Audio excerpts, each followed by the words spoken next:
आज होगा अध्याय 14 में। हेडिंग है 11th का संस्कृति की विशेषताएं, कैरेक्टरिस्टिक्स ऑफ कल्चर। हेडिंग संस्कृति की विशेषताएं। संस्कृति सीखा हुआ व्यवहार है पहला पॉइंट। एग्जाम में आएगा संस्कृति की विशेषता से क्या समझते हैं, तो संस्कृति की विशेषता कौन कितने प्रकार के हैं, क्या समझते हैं। आंसर देखिए, लिखा रहे हैं, आपको पढ़ा रहे हैं। फर्स्ट पॉइंट इसकी विशेषता संस्कृति सीखा हुआ व्यवहार है। फर्स्ट पॉइंट संस्कृति कल्चर क्या है? सीखा हुआ व्यवहार है, बिहेवियर है। सबसे पहले यह कहना जरूरी होगा कि संस्कृति सीखे हुए व्यवहारों की संपूर्णता है।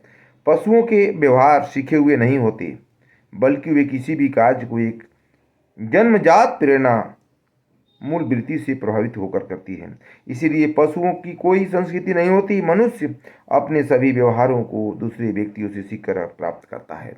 हम दूसरे से सीख कर कोई व्यवहार करते हैं। अच्छी आचरण हम देखते हैं, कोई गलत आचरण कर रहा है तो बोलते हैं गलत आचरण कर रहा है। हम दूसरे के अच्छे व्यवहार को देख अपने आचरण को समर्पण करते हैं अपने आप में कि हमको ऐसा करना चाहिए। कहीं गलत बोल दिए तो बोलते हैं कि हमको ऐसा नहीं बोलना चाहिए।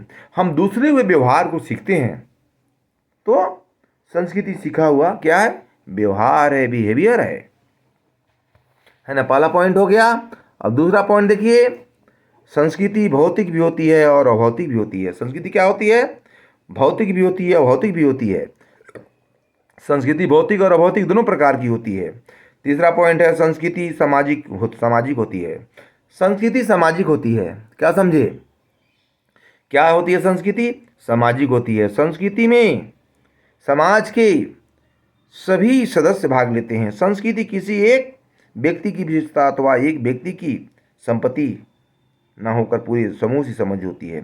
संस्कृति किसी का अपना एक निजी स्वार्थ नहीं है। संस्कृति सभी के लिए सीखा जाता है। संस्कृति का निर्माण नहीं कर सकता। यदि हम व्यक्तिगत रूप से कोई कार्य करने लगे, उससे हमें इसे संस्कृति का अंग नहीं कहा जाएगा। लेकिन जब व्यवहार को बहुत से व्यक्ति एक लंबे समय तक अपनाए जा रहते हैं, तब वही व्यवहार संस्कृति का अंग बन जाता है। क्या बन जाता है? संस्कृति का एक अंग बन जाता है। अगला पॉइंट देखिए, चौथा पॉइंट, संस्कृति हस्तांतरित नहीं होती रहती है। संस्कृति हस्तांतरित होती रहती है। संस्कृति देखते हैं हस्तांतरित, एक हाथ से एक व्यक्ति दूसरे व्यक्ति हस्तांतरित होती रहती है, बदलती रहती है। संस्कृति से संबंधित विशेषताएं एक पीढ़ी दूसरी पीढ़ी तक हस्तांतरित होती रहती है।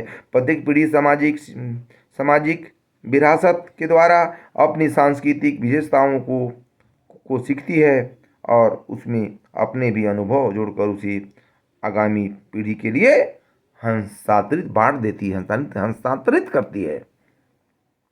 पांचवा पॉइंट में क्या है? देखिए, पांचवा पॉइंट में आप देखिएगा, संस्कृति में अनुकूलन का गुण है। क्या है? संस्कृति में अनुकूलन का गुण है। संस्कृति में अनुकूलन करने का गुण होता है। प्रत्येक स्थान के सांस्कृतिक विशेषताएं इस प्रकार की होती है जिसकी सहायता से वहाँ के भौगोलिक और सामाजिक पर्यावरण में से अनुकूलन किया जा सके। उदाहरण के लिए, मुंडा अथवा ध्रुव प्रदेशों में रहने वाले व्यक्तियों की संस्कृति इस प्रकार है जिससे बर्फ और ठंडे तूफानों के बीच भी रहा जा सके। जबकि भारतीय संस्कृति की विभिन्न विशेषताएं हमारी भौगोलिक परिस्थितियों से अनुकूलन करने के लिए उपयोगी है। टुंडा की संस्कृति पर भारत में कोई व्यक्ति नहीं और भारतीय संस्कृति टुंडा के अर्थहीन होगी। पांचवा पॉइंट, छठा पॉइंट है संस्कृति में आवश्यकता पूर्ति का गुण है। संस्कृति की प्रत्येक इकाई व्यक्ति की किसी न किसी जरूरत को पूरा करती है। कभी कभी संस्कृति का कोई अंग बाहरी रूप से बेकार मालूम होता है, लेकिन संपूर्ण सांस्कृतिक ढांचे में उनका पहल किया जाता है ना। सातवां पॉइंट, संस्कृति समूह का आदर्श होती है। संस्कृति क्या होती है? समूह का आदर्श होती है। प्रत्येक समूह अपनी संस्कृति को सर्वोच्च समझता है। व्यक्ति दूसरे व्यक्ति समाजों की संस्कृति से अपनी संस्कृति को सदैव उच्च और उपयोगी समझती है। 8वां पॉइंट, प्रत्येक समाज की संस्कृति अलग होती है। इसका कारण यह है कि प्रत्येक समाज की सदस्य को ज़रूरतों और उनके कार्य करने के लिए एक दूसरे से अलग होते हैं। बिना सरकार के सदस्यों को जैसी कलाएं होती है उसके अनुसार ही वहाँ एक विशाल प्रकार की संस्कृति का विकास होता है। संस्कृति व्यक्ति से उच्च है।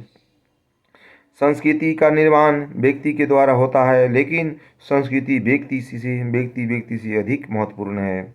और 10वां पॉइंट, संस्कृति अधिक स्वावी है। अधिक संस्कृति स्वावी है। ये विशेषता का वर्णन क्रूबर ने किया है। इसका अर्थ यह है कि कहना यह है कि संस्कृति का विकास व्यक्ति की कुछ जैविकीय विशेषताओं के कारण ही समाज संभव हो जा सकता है, लेकिन संस्कृति की शक्ति इस विविध विशेषताओं के आधार पर संकुचित रहती है। क्या रहती है? संकुचित रहती है। इस प्रकार हम कह सकते हैं कि उदाहरण के लिए संस्कृति का विकास व्यक्ति के मेधावी मस्तिष्क और लचकीले हाथों के कारण संभव हो जाते हैं, लेकिन संस्कृति की अनुपस्थिति से यह मस्तिष्क और हाथ अपने आप पशुओं के समान कार्य करने लगती है। अभी बच्चे, आपकी पढ़ाई अभी ऑनलाइन चल रही है, अब कॉलेज खुल जाएगी तो आपकी पढ़ाई फेस टू फेस होगी, क्लासेस। तब आप हमसे क्लास क्वेश्चन आंसर कीजिएगा कि सर ये कैसे होगा। आपको पूछने का अधिकार है, आप पूछ सकते हैं कि सर इसका आंसर क्या होगा, पढ़ाई समझ में आया अथवा नहीं आया। आपको अधिकार है पूछने का। और हमारा पढ़ाना 10 बार जय बार बोलिएगा, हमारा कर्तव्य है पढ़ाना।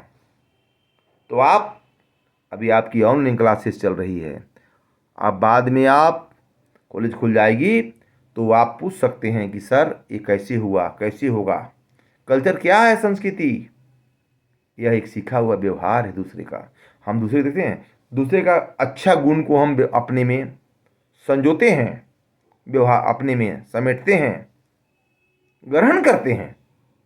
नहीं बोलते हैं, अच्छे गुण को हम ग्रहण करते हैं और बाकी खराब गुण को हम बोलते हैं। हम माँ सरस्वती माँ को बोलते हैं, हे माँ हमें विद्या दो, अज्ञानता हटा दो और ज्ञान भर दो, मुझे ज्ञान की सागर हो। इस प्रकार हम कह सकते हैं कि संस्कृति की विशेषता